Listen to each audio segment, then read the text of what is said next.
জাকিরকে এখন বিপদে পড়ে নেওয়া হয়েছে।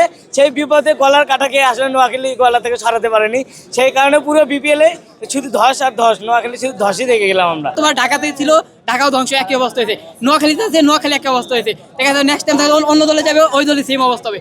তাই সুজন কোনো দলের কোচ হিসেবে দেখা দরকার নাই। ও যেদিকে যায় সেদিকে সাগর শুকিয়ে যায়, একদম সাগর শুকিয়ে যায়, একদম সত্য কথা। আমাদের যেই কোচ আছে সুজন সাহেব, উনি নিজ দায়িত্বে বাসায় বসে থাকা উচিত এবং নিজে বলা উচিত যে আমি কোনো দলের কোচ করব না, তোমরা এর চেয়ে ভালো খেলো। কারণ যেই দলে সুজন যাবে সেই দলে ভরাডুবি হবে। ওইভাবে পারফর্ম করতে পারেনি, তবে ইন ফিউচার হয়তো নোয়াখালী ভালো পারফর্ম করবে।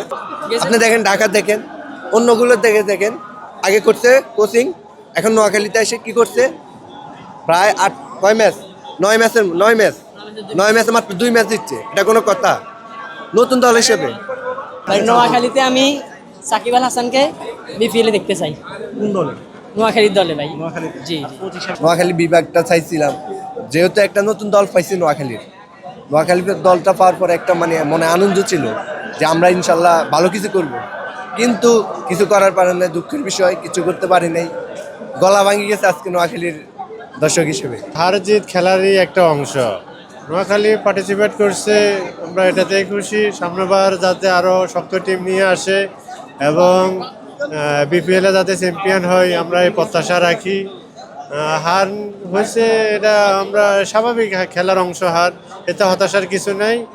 আমরা উৎসাহিত আছি, যাতে উৎসাহ দিচ্ছি খেলোয়াড়দেরকে যাতে সামনেবার নোয়াখালী আরও শক্ত টিম গঠন করে এবং চ্যাম্পিয়ন হয়, এই প্রত্যাশাই। সামনেবার ভালো কিছু করক এই প্রত্যাশা নিয়ে আমরা আশা করি। সামনেবার ভালো প্লেয়ার নিয়ে আসে, ভালো টিম গঠন করে, ভালো কিছু আশা করি সামনেবারে। চুইংগাম জাকির হতাশ করে দিতে ভাই। ওই যে ভাই একটা ডিসিশন নিল, এটা কি খুব ভুলভাল ডিসিশন। ওই পিছন থেকে দৌড়ে আসলো, আইসা ওই ডিসিশন দিয়ে দিল যে রিভিউ নাও। এটা কি ভাই আউট হয়? এটা আমরা স্পষ্ট দেখতে পাচ্ছি এটা আউট না ভাই। ওই দৌড়ে আসলো বলে রিভিউ নাও, এটা কি ভাই ঠিক? খুবই দুঃখজনক ভাই। চুইংগাম জাকিরকে ভাই টিকের প্রতি নিষিদ্ধ করে দরকার, টিকেটের পথ থেকে নিষিদ্ধ করে দেওয়া হোক ভাই। আমার মনে হয় যে জাকিরের কারণে পুরো নোয়াখালী টিমটা ডেবে গেছে।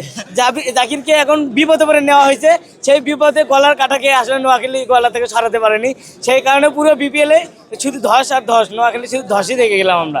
আজকে ভেবেছিলাম কিছু অন্তত ঢাকায় ফিরে কামব্যাক করবে, কিন্তু তারা প্রথম থেকে যা সেই রকমই চলতেছে। আর জাকিরের যে খেলা ভাই কি বলবো, কয়েকদিন পরে তো মানে জাকির যে কেন ওকে নিল এটাই আসলে বুঝতে পারছি। এরকম একটা পারফরমেন্স করলো কয়েকদিন আগে, তারপরে ওদের বিপিএলে চান্স পেয়েছে, এটা তোর ভাগ্যের ব্যাপার।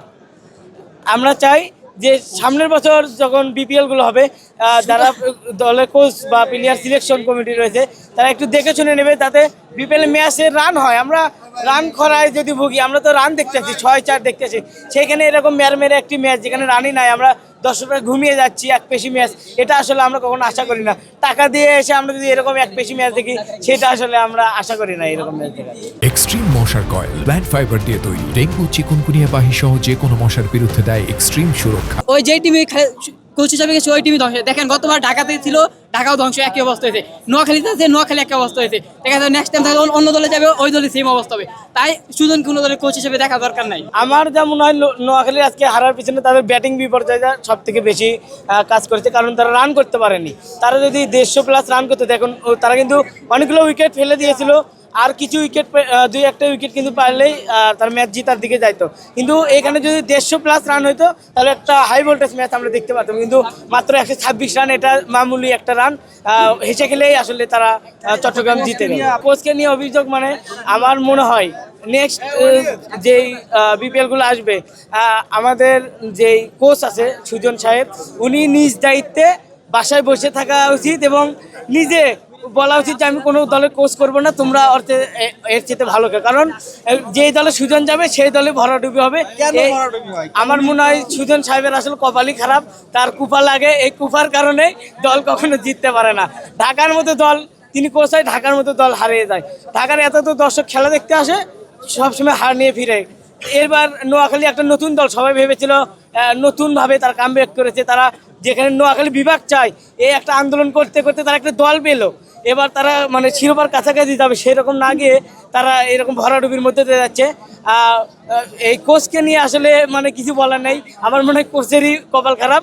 আর নেক্সট টাইম ইনশাল্লাহ কোচ চাইলে আর কোনো দলের কোচ না হয়ে সেই দলকে অন্তত খেলার ভালো রান করার সুযোগ দেয়। মনে করি নোয়াখালীর প্লেয়াররাও যথেষ্ট ভালো প্লেয়ার এবার যারা খেলছে, আর অনেকে কোচ প্লেয়ারদের ব্লেম দেওয়া হচ্ছে, কিন্তু ওরা ফার্স্ট টাইম পার্টিসিপেট করছে, সেই অনুযায়ী মনে করি ওরা মানে ফার্স্ট টাইম যেহেতু বিপিএল এসছে, তো সেই অনুযায়ী ওরা হয়তো ওইভাবে পারফর্ম করতে পারেনি, তবে ইন ফিউচার হয়তো নোয়াখালী ভালো পারফর্ম করবে।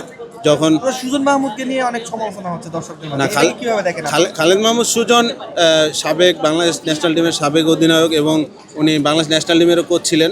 আসলে প্লেয়াররা পারফর্ম করলে কোচের সুনাম হয়, প্লেয়াররা যখন খারাপ খেলে কোচের বদনাম। তো আসলে কোচ তো আপনার মাঠে যায় খেলে দিবে না, হ্যাঁ, তারপরেও ঠিক আছে, কিন্তু আমি এককভাবে শুধু খালেদ মাহমুদ সুজনকেই দিচ্ছি না। প্লেয়াররা যখন পারফর্ম করবে তখন অটোমেটিক খেলা, মানে কোচ যত ভালোই হোক, আমরা বাংলাদেশ ন্যাশনাল টিমেও খেলাও দেখছি, অনেক ভালো কোচের আন্ডারেও বাংলাদেশ পারফর্ম করতে পারে নাই। আবার দেখা গেছে শ্রীলঙ্কা থেকেও হাতুর সিং আন্ডারেও 2019 বিশ্বকাপ অনেক ভালো খেলছে। তো এরকম হয়ে থাকে ক্রিকেটে, যখন প্লেয়াররা পারফর্ম করে না তখন ধরেন কোচ ওভারঅল সবারই আসে উপরে গিয়েই পড়ে আর কি।